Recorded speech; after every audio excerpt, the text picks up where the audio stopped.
Hello, in this video I will show you how to install Edge browser on ZTE Blade A73.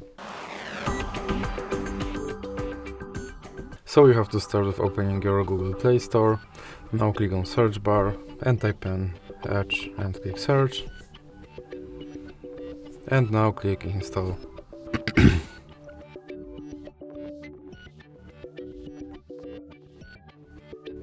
Now you can click open.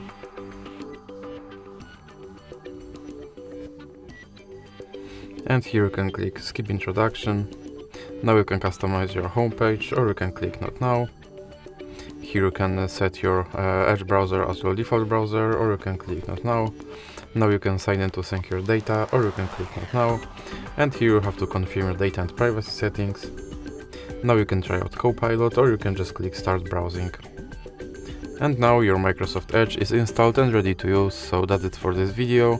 If you liked it, please remember to leave a like and subscribe.